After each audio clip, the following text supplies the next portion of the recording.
Apakah karma? Soeharto gunakan mahasiswa lengserkan Soekarno, Soeharto juga dilengserkan mahasiswa. Serupa pada tahun 1966. Soeharto dan Soekarno yang berkuasa begitu lama akhirnya turun dengan mengenaskan. Peristiwa Mei tahun 1998, seperti sejarah berulang dengan tragedi tahun 1965. Memasuki tahun 1960-an, Indonesia dilanda kesulitan ekonomi yang sangat berat. Inflasi mencapai 650%. Sudah begitu, barang kebutuhan sehari-hari langka. Korupsi tanpa kendali. Krisis politik memperburuk keadaan yang berujung pada peristiwa kelam tanggal 30 September tahun 1965. Selepas itu nyawa berhamburan ke udara. Kemudian Indonesia bangkit dari peristiwa kelam itu dan merangkak menjadi negara makmur. Selama 30 tahun kemudian, pertumbuhan ekonomi Indonesia cukup mengesankan. Kita bisa mencapai swasembada beras. Kehidupan masyarakat relatif tanpa gejolak. Korupsi, yang kali ini bergandengan tangan dengan kolusi dan nepotisme, kembali menjadi penyakit yang menggerogoti pemerintahan Orde Baru. Kritikan dilontarkan, namun tidak digubris pemerintah. Pemerintahan yang sentralistis juga menumbuhkan bibit-bibit kecemburuan sosial. Indonesia memang tumbuh pesat secara ekonomi, namun tidak merata di seluruh Nusantara. Dalam laporan tahunan pada tahun 1997, Bank Dunia masih meramalkan pertumbuhan ekonomi Indonesia pada tingkat rata-rata 7,8%. Dalam pertumbuhan ekonomi yang tinggi itu, pada pertengahan tahun 1997, timbullah krisis moneter, di mana situasi semakin tidak terkontrol dan berkembang menjadi krisis multidimensional berkepanjangan di berbagai bidang. Efeknya sangat menyengsarakan rakyat, tulis B.J. Habibie dalam buku, Detik-detik yang menentukan jalan panjang Indonesia menuju demokrasi. Memang, krisis ekonomi yang kemudian tenar dengan istilah krismon, alias krisis moneter, tak hanya terjadi di Indonesia. Krisis ini bermula dari turunnya nilai tukar mata uang Thailand Baht terhadap dolar Amerika Serikat, dari 24,7 menjadi 29,1 Baht per dolar Amerika Serikat, pada tanggal 2 Juli tahun 1997. Puncaknya pada tanggal 8 Desember tahun 1997, ketika 56 dari 58 lembaga keuangan utama ditutup. Krisis itu menular ke negara-negara Asia Tenggara dan Asia Timur, seperti Filipina, Malaysia, Korea Selatan, dan Indonesia. Besar kemungkinan karena negara-negara ini memiliki struktur perekonomian yang mirip. Akibat krisis adalah larinya modal asing dari negara-negara tersebut. Dampak kelanjutannya adalah sistem perbankan di negara-negara tersebut ambruk satu demi satu. Di Indonesia, awal mula krisis juga dipicu oleh merosotnya nilai tukar rupiah terhadap dolar Amerika Serikat. Pada minggu kedua Juli tahun 1997, kurs rupiah turun dari Rp2.432 per dolar Amerika Serikat menjadi sekitar Rp3.000 per dolar Amerika Serikat. Sejumlah kebijakan yang dilakukan Bank Indonesia untuk mengatasi krisis tidak berbuah hasil yang baik. Tingkat kepercayaan masyarakat semakin menukik, membuat nilai rupiah menjadi liar. Langkah Presiden Soeharto mengundang Dana Moneter Internasional atau IMF pada tanggal 8 Oktober tahun 1997 nyatanya tidak banyak membantu. Ditambah dengan penutupan 16 bank, di antaranya Bank Andromeda, Bank Jakarta, Bank Harapan Sentosa, Sejahtera Bank Umum, dan Bank Pinaisan, pelaku usaha semakin hilang arah. Menurut Budiono yang waktu itu menjadi Gubernur Bank Indonesia, penutupan 16 bank yang menguasai 3% hingga 4% aset perbankan nasional. Itu atas saran IMF.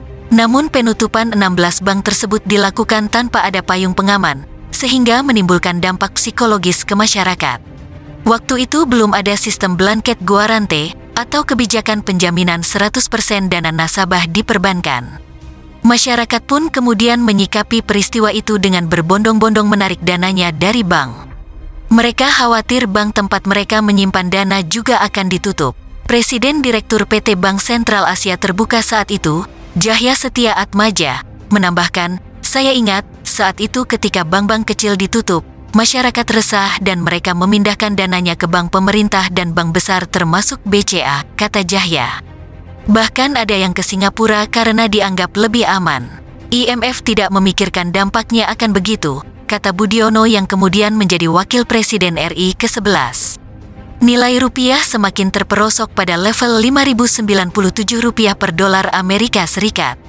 Pada tanggal 8 Januari tahun 1998, rupiah melemah parah menjadi Rp9.800 per dolar Amerika Serikat dan mencapai Rp11.050 pada akhir Januari tahun 1998.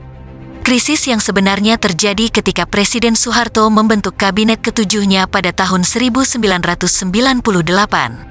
Sebagai wakil presiden adalah B.J. Habibie.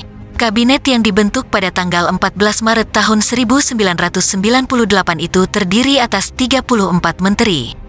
2 menteri menarik perhatian di tanggal 13 Mei tahun 1998. Kerusuhan dan demonstrasi yang terjadi selama seminggu belakangan mencapai puncaknya.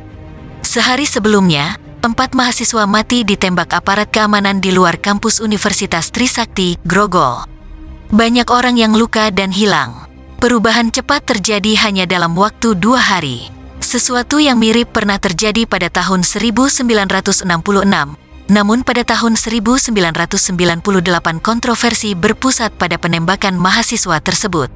Pada tahun 1966, komunis menjadi biang keladi, tapi pada tahun 1998, biang keladinya adalah para reformis.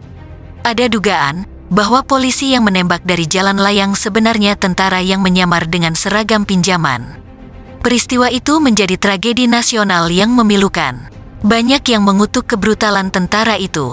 Pada tahun 1966, tentara dicap brutal oleh komunis. Pada tahun 1998, tentara dicap brutal oleh mahasiswa. Pada tahun 1966, situasi masa serupa terjadi setelah Presiden Soekarno menjadi sangat kuat. Basis kekuatan Soekarno adalah Nasakom, namun komunis berkhianat. Sementara, basis kekuatan Presiden Soeharto adalah Golkar. Sayangnya, Golkar tumbuh subur di kalangan berada dan tak berakar di kalangan wong cilik. Dalam kata lain, Presiden Soeharto menjajakan isu-isu, dan Presiden Soekarno menjual nilai-nilai, tulis Retnowati Abdul Ghani Kenap. Aroma khianat itu menguar dari Kosgoro, sebuah ormas yang berafiliasi ke Golkar. Kosgoro, Kesatuan Organisasi Serbaguna Gotong Royong, berdiri pada tanggal 10 November tahun 1957. Kosgoro merupakan salah satu kelompok induk organisasi, KINO, selain SOKSI dan MKGR, yang melahirkan sekretariat bersama golongan karya pada tanggal 20 Oktober tahun 1964.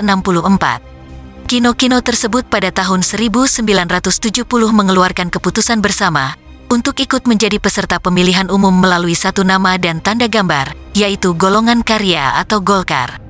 Sabtu tanggal 16 Mei tahun 1998, Kosgoro mengeluarkan pernyataan politik yang meminta Soeharto mundur. Pernyataan Kosgoro tersebut diikuti dengan pernyataan Ketua Umum Golkar, Harmoko, yang pada saat itu juga menjabat sebagai Ketua MPR DPR Republik Indonesia, yang juga meminta Soeharto untuk mundur. Pernyataan senada juga keluar dari Tentara Angkatan 1945, yang sebagian dari mereka adalah anggota kelompok Petisi 50. Selesai KTPin Kop Kamtib. Beberapa alternatif juga disiapkan. Sabtu, tanggal 16 Mei sang ke DPR dalam beberapa hari ke depan, akan diikuti mahasiswa universitas lainnya.